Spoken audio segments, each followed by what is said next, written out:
নমস্কার। এই মুহূর্তে আমাদের সঙ্গে রয়েছে রাজনৈতিক বিশ্লেষক নীলাদ্রিদা। একের পর এক বিষয় যেটা দেখা যাচ্ছে যে বাংলাদেশ থেকে যারা চলে আসছে এখানে একের পর এক উদ্ধার হচ্ছে, জঙ্গি কার্যত তাদের বলা হচ্ছে। এই যে ভারত বাংলাদেশ যে পরিস্থিতি, কেউ কেউ পাকিস্তানে যাওয়ার জন্য বাংলায় আসছে, বাংলা কতটা বিপদে রয়েছে এখন পর্যন্ত কিন্তু আমরা পশ্চিমবঙ্গ সরকার তথা সুপ্রিমো মমতা বন্দ্যোপাধ্যায় থেকে কোনো রকম কোনো স্টেটমেন্ট পেলাম না। দেখুন, বাংলাদেশে একটা সন্ত্রাসবাদীদের সরকারের, সেটা আমরা সবাই জানি। মোহাম্মদ ইউনূস কার্যত আমেরিকান ডিপ স্টেটের এজেন্ট হিসেবে কাজ করছেন এবং সন্ত্রাসবাদীদের একের পর এক ছেড়ে দিচ্ছে। এবার আমরা জানি বাংলাদেশ থেকে পশ্চিমবাংলায় অবৈধ অনুপ্রবেশ হয়েই থাকে বর্ডার দিয়ে। কেন হচ্ছে, কি হচ্ছে, কার দোষ, সেটা পরের কথা।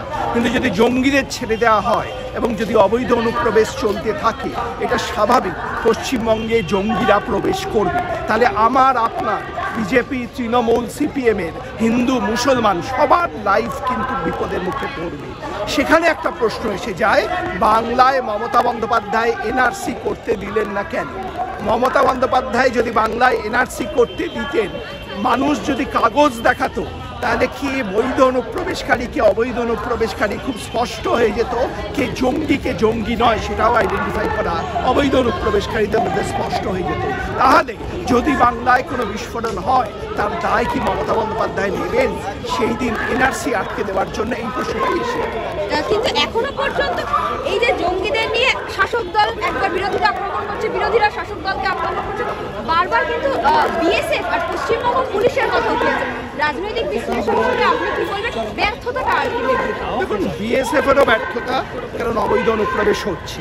আবার যে জঙ্গিরা যে পশ্চিমবঙ্গে আশ্রয় পাচ্ছে, তারা যে আইডেন্টিফাইড হচ্ছে না, সে তার দায় পুলিশ মন্ত্রী এবং প্রশাসন অস্বীকার করতে পারেন না।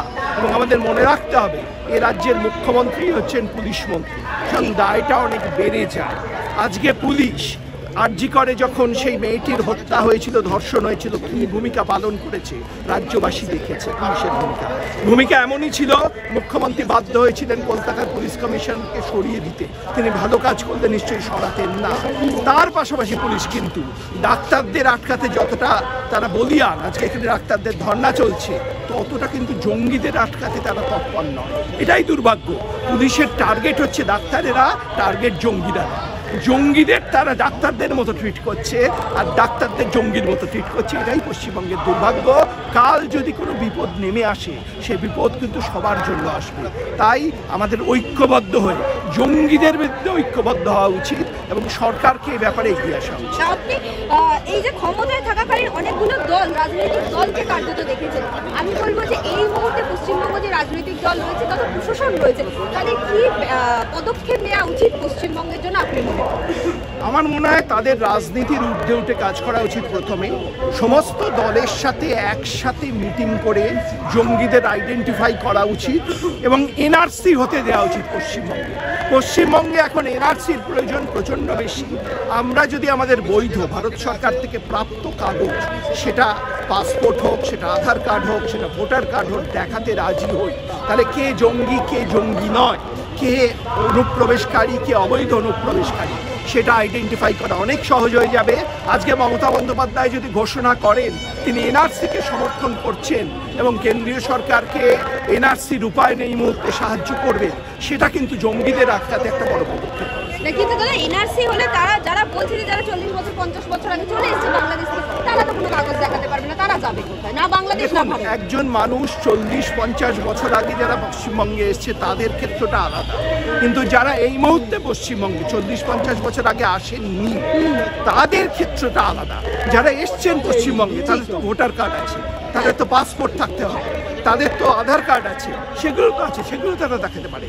কেন আমাদের শাসক দল বলছেন বা নেতারা বলছেন কাগজ আমরা দেখাবো না?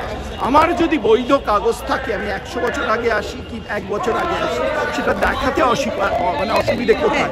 এটা সুবিধা হচ্ছে কাদের? যাদের বৈধ কাগজ নেই, যাদের আধার কার্ড নেই, যাদের পাসপোর্ট নেই, যাদের ভোটার কার্ড নেই বা জাল ভোটার কার্ড আছে, জাল আধার কার্ড আছে, তাদের সুবিধে হচ্ছে। কাগজ যদি তারা দেখায়, যদি ভোটার কার্ড জাল হয়, যদি আধার কার্ড জাল হয়, সেটাকেও নির্ণয় করার রাস্তা আছে। সব কাগজ আমি দেখাবো না, এই কথার মধ্যে জঙ্গিবাদের বীজ পোঁতার মূল মন্ত্র নিহিত আছে। যারা কাগজ দেখাতে মানুষকে আটকাচ্ছেন তারা কিন্তু জঙ্গিদের পরোক্ষে উৎসাহ দিচ্ছেন, এটাই দুঃখের ব্যাপার।